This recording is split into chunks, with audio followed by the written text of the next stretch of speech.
Hello friends, today we will discuss about the important chapter of biology is cell. तो सबसे पहले हम बात करते हैं सेल की। सेल जो होता है आपका, ये एक लैटिन भाषा का शब्द है। सेल एक लैटिन भाषा का शब्द है। इसका साइंटिफिक नेम होता है साइटो। सेल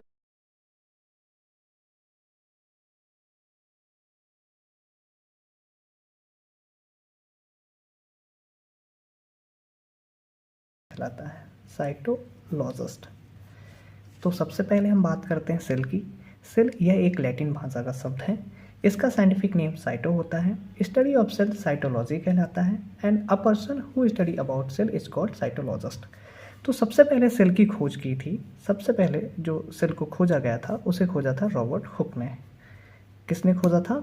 रॉबर्ट हुक ने। लेकिन रॉबर्ट हुक ने जो सेल को डिस्कवर किया था वो एक डेड सेल थी। वो कैसी सेल थी? वो एक डेड सेल थी। और इसे उन्होंने कहाँ से खोजा था? तो bark of the tree. Bark of the tree, उन्होंने इसे खोजा था पेड़ की छाल से। तो ये आपका डेड सेल थी। उसके बाद आए एंटोनी वॉन ल्यूवेनहॉक। तो Antonie Leeuwenhoek, Leeuwenhoek ने लिविंग सेल की खोज की। तो लिविंग सेल से याद रखिएगा Leeuwenhoek.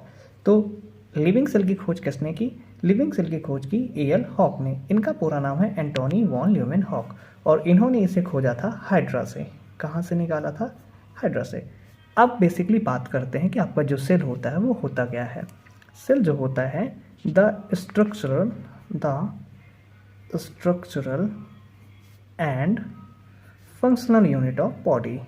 Functional unit of body is called cell.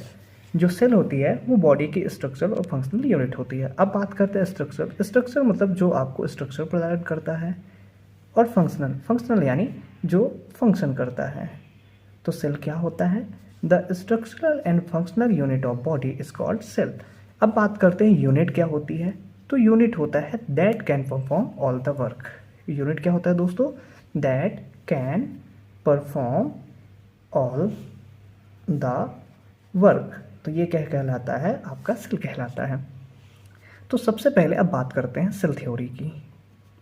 Cell theory, तो सबसे पहले सेल थ्योरी दी गई थी स्लाइडेन एवं स्वान ने दी थी। किसने दी थी? स्लाइडेन एवं स्वान ने। इन्होंने क्या बताया? स्लाइडेन एवं स्वान ने ये बताया कि जो हमारा शरीर होता है, जो बॉडी होती है, the body is made up of cell. The body is made up of cell. जो हमारा शरीर होता है वो सेल यानी कोशिका से मिलकर बना होता है। इन्होंने क्या बताया कि सेल से मिलकर आपका टिश्यू बनता है, टिश्यू से मिलकर आपका ऑर्गन बनता है, ऑर्गन से मिलकर ऑर्गन सिस्टम बनता है, और ऑर्गन सिस्टम से मिलकर आपकी पूरी बॉडी बनती है। तो सेल थ्योरी सबसे पहले किसने दी? सेल थ्योरी सबसे पहले प्रपोज किया गया था स्लाइडेन एवं स्वान के द्वारा। उन्होंने क्या बताया कि the body is made up of cell, यानी बॉडी की जो स्मॉलेस्ट यूनिट होती है वो सेल होती है।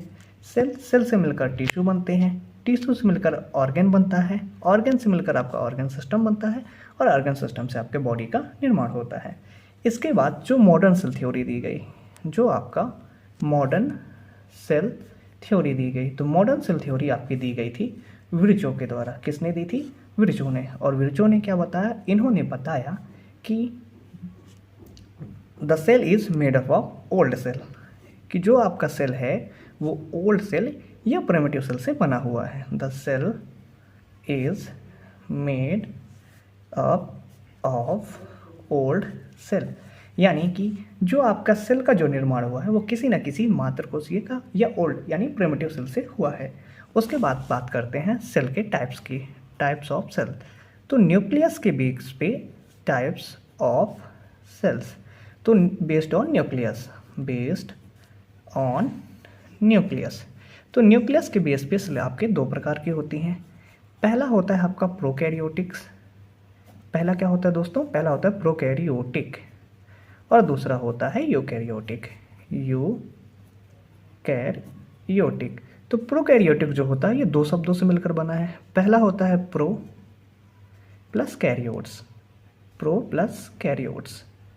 प्रोकैरियोटिक आपका जो होता है वो ग्रीक भाषा के दो शब्द प्रो प्लस कैरियोट से मिलकर बना हुआ है। प्रो का अर्थ होता है प्रिमिटिव, प्रो का अर्थ क्या होता है, प्रो का मीन्स होता है प्रिमिटिव, और कैरियोट्स का मतलब होता है न्यूक्लियस।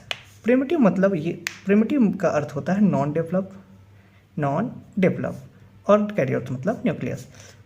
प्रोकैरियोटिक मीन्स ऐसी सेल जो या तो जिनमें न्यूक्लियस या तो नॉन डेवलप होता है या फिर एब्सेंट होता है, वो प्रोकैरियोटिक कहलाती हैं। सेम उसी तरह जो आपका यूकैरियोटिक होता है वो दो शब्दों से मिलकर बना है, यू प्लस कैरियोट्स। यू का अर्थ होता है वेल डेवलप्ड, जबकि कैरियोट्स का अर्थ होता है न्यूक्लियस।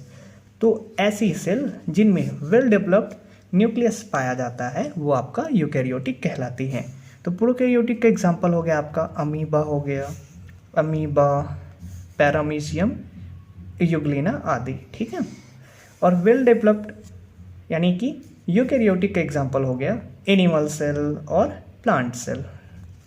उसके बाद हम बात करते हैं वर्ल्ड में कि सेल कितनी बड़ी है ना। तो वर्ल्ड में बात करते हैं तो वर्ल्ड में सबसे बिगेस्ट सेल जो आपकी होती है वो होता है ऑस्ट्रिच का एग। यहाँ से कई बार क्वेश्चन बनते हैं ऑस्ट्रिच एग। तो वर्ल्ड में सबसे बिगेस्ट सेल होती है आपका ऑस्ट्रिच का एग, और सबसे स्मॉलेस्ट होती है, सबसे स्मॉलेस्ट माइकोप्लाज्मा। कौन सी सेल होती है, माइकोप्लाज्मा। इसी का दूसरा नाम होता है PPLO, प्लूरा पर न्यूमेरिक लाइक ऑर्गेनिज्म, और इसका जो साइज होता है वो लगभग 0.3 से 0.5 माइक्रोमीटर होता है। उसके बाद हम बात करते हैं ह्यूमन में। तो ह्यूमन में जो आपका सबसे लॉन्गेस्ट सेल होती है वो होती है आपका न्यूरॉन सेल। कौन सी सेल होती है, न्यूरॉन सेल। और जो आपकी लार्जेस्ट सेल होती है, अब यहाँ पे आपके सामने कन्फ्यूज़न होगा कि सर लॉन्गेस्ट सेल कौन सी होती है और लार्जेस्ट सेल।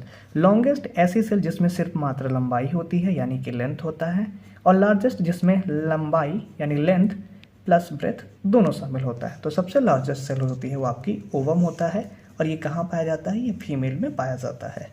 और उसके बाद हम बात करते हैं सबसे स्मॉलेस्ट सेल की। तो सबसे स्मॉलेस्ट सेल होती है आपका स्पर्म, और स्पर्म कहाँ होता है, ये आपका पाया जाता है मेल के अंदर। सो